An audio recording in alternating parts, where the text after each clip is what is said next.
আসসালামু আলাইকুম প্রিয় দর্শক, অন্যমঞ্চের আলাপ চাইতে আপনাদের সকলকে আমন্ত্রণ জানাচ্ছি।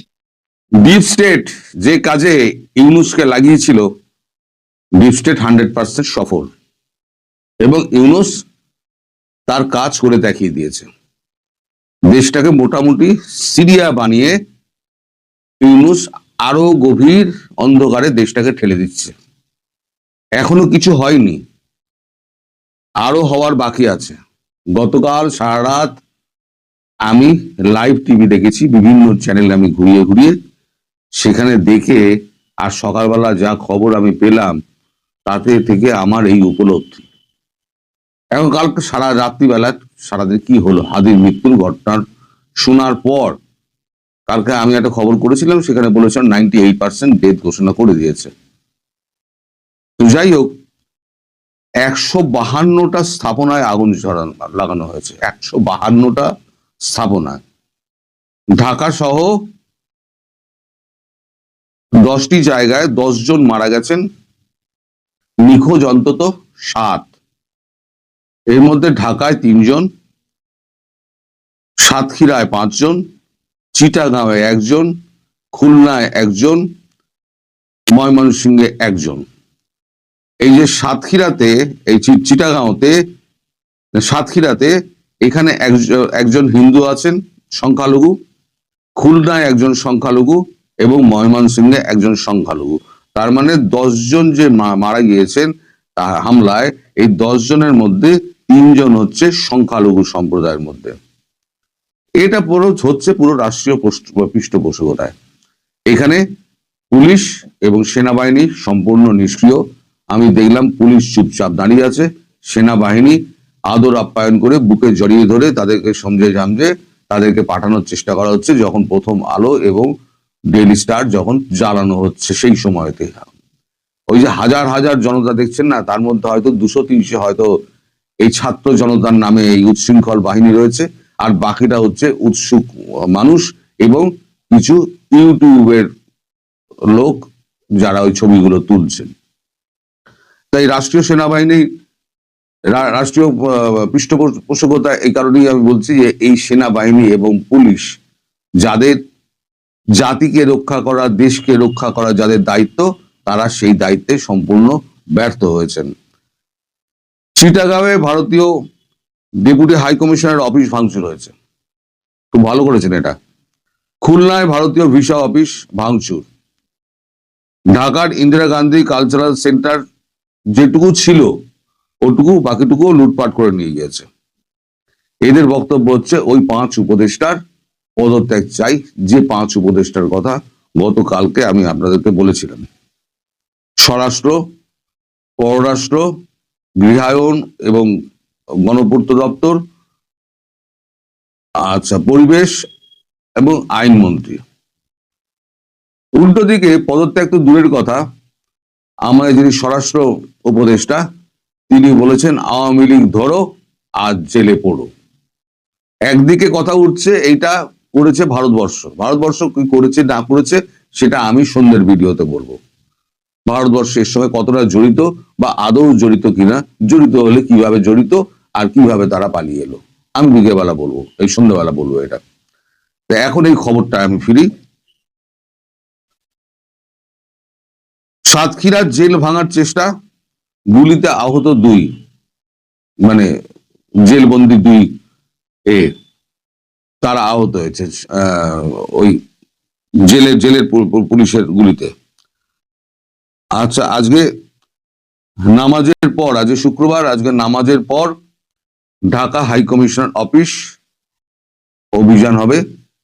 আজকে হয়তো ঢাকা হাই কমিশন হয়তো ভেঙে গুড়িয়ে দেওয়া হবে, তো সেটা আশঙ্কা করা হচ্ছে। মানে ভালো, আপনারা যেটা করছেন সেটা ভালো। এইটা করণীয় কি, এই যে অবস্থা চলছে, এটা মানে কিভাবে মোকাবিলা করা যায়, কাদেরকে নিয়ে বসা হচ্ছে? যে 5 জন উপদেষ্টার এরা পদত্যাগ চাইছে, এরা বলছে এরা বেঈমান, এরা আমাদের ধোঁকা দিয়েছে, এরা দেশকে লুট করতে এসছে। কালকে ক্যামেরায় বলছে এরা দেশকে লুট করতে এসছে, এরা আমাদের রক্ত চুষছে, তাই এদের পদত্যাগ আমরা চাইছি এবং এদের বিচার চাইছি। সেই উপদেষ্টাদের দিয়ে ইউনূস সাহেব তিনি আবার একটা বৈঠকে বসছেন। ভালো। তারপর সন্ধ্যের সময় আবার তিন সেনা প্রধানকে ডাকা হয়েছে, সেখানে আবার একটা বৈঠক। আর বৈঠক করে কি হবে? দেশের তো সম্পত্তি রক্ষা করতে পারছেন না, মানুষের জানমালের উপর রক্ষা করতে পারছেন না, আপনি উপদেষ্টা হয়ে আপনি ওখানে শুধু মিটিং করে যাচ্ছেন। যখন আপনার যমুনা আক্রমণ হবে তখন আপনি বুঝতে পারবেন যে সাধারণ মানুষের উপর কি অত্যাচার হয়েছিল এবং সেটা ভুক্তভোগী হলে কেমন হয়। সেই দিন আসছে, আপনি ওয়েট করুন, সেদিন আসছে। আচ্ছা, এর মধ্যে সব থেকে ইন্টারেস্টিং পয়েন্ট হলো পাকিস্তানের যে দূতাবাস ছিল সেই দূতাবাসের 9 কর্মী ঝাঁপ বন্ধ করে দিয়ে পালিয়ে গেছে এখান থেকে, পাকিস্তান পালিয়ে গেছে। এছাড়া আপনারা দেশ ছাড়ছে ধীরে ধীরে ইউনাইটেড স্টেটস, মানে মার্কিন যুক্তরাষ্ট্র, যুক্তরাজ্য, কানাডা, ইউরোপিয়ানের ইউনিয়নের ব্যবসায়ী এবং যারা সরকারি কর্মী আছে তারা। ওদিকে তারেক রহমান আর এর সঙ্গে তো মিটিং চলছে, এখন মিটিং এ কি হয় সেটা তো পরে বোঝা যাবে। তবে সব থেকে মজার কথা হলো যে অ্যামনেস্টি ইন্টারন্যাশনাল যে যারা ইউনূসের পক্ষে একদিন রায় দিত, ইউনূসের পক্ষে লেখালেখি করতো, সে অ্যামনেস্টি ইন্টারন্যাশনাল বিবৃতি দিয়েছে ইউনূসের আমলে কেউ নিরাপদ নয়। সব কিন্তু আস্তে আস্তে ইউনূসের বিপক্ষে চলে যাচ্ছে। আরো মজার ঘটনা আছে, সেটা হচ্ছে এই যে নিউ এজের সম্পাদক নুরুল কবির, তিনি মার খেয়েছেন, বেধড়ক পেটানি হয়েছে তাকে। ডেইলি স্টার এবং প্রথম আলো তো পুড়িয়ে দিয়েছে, সে তো আমি আগেই বললাম, আপনারা সবাই জানেন। তাদের ডেইলি স্টারের যে সম্পাদক তিনি হচ্ছেন মাহফুজ আলম, তিনি অজ্ঞাত স্থানে চলে গেছেন। প্রথম আলোর মতিউর রহমান, তিনিও অজ্ঞাত স্থানে চলে গেছেন। মানে এনারা দুজন এখন অজ্ঞাত স্থান থেকে দেখভাল করছেন এবং পরিচালনা করছেন। এই হচ্ছে সামগ্রিক পরিস্থিতি বাংলাদেশের। আমার মনে হয় খুব শিগগির হয়তো বাংলাদেশ একটা রক্তক্ষয়ী সংগ্রামের মধ্যে দিয়ে যাবে।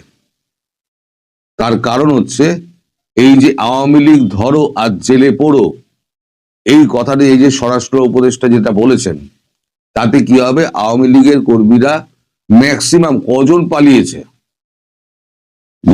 5 কোটি লোক ধরি আওয়ামী লীগে, তার মধ্যে হয়তো 50,000 হয়তো পালিয়েছে, বাকি তো 4.5 কোটি দেশে রয়েছে।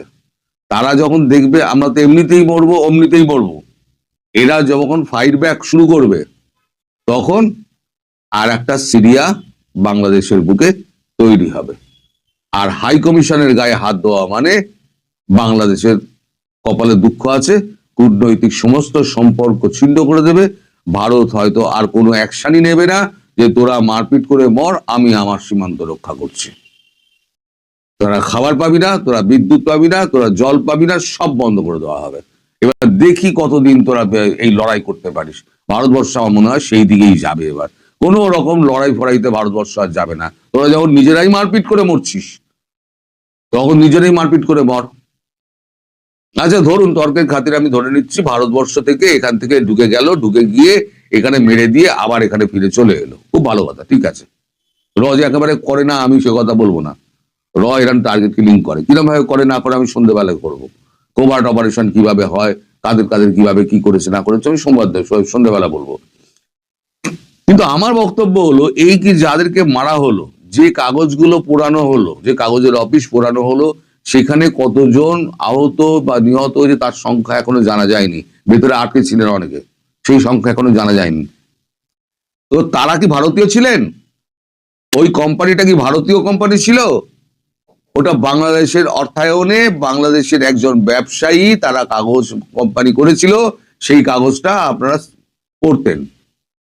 এবং এই কাগজ দুটোই কিন্তু শেখ হাসিনার বিরুদ্ধে সব থেকে বেশি সোচ্চার ছিল এবং আপনাদের হয়ে সব থেকে বেশি প্রচার করেছিল। আজকে সেই কাগজের অফিসগুলো আপনারা জ্বালিয়ে দিলেন, বাকি কাগজগুলো এখন ভয়ে কাঁপছে, তারা দপ্তর খুলবে কি খুলবে না, কাগজ বেরোবে কি বেরোবে না।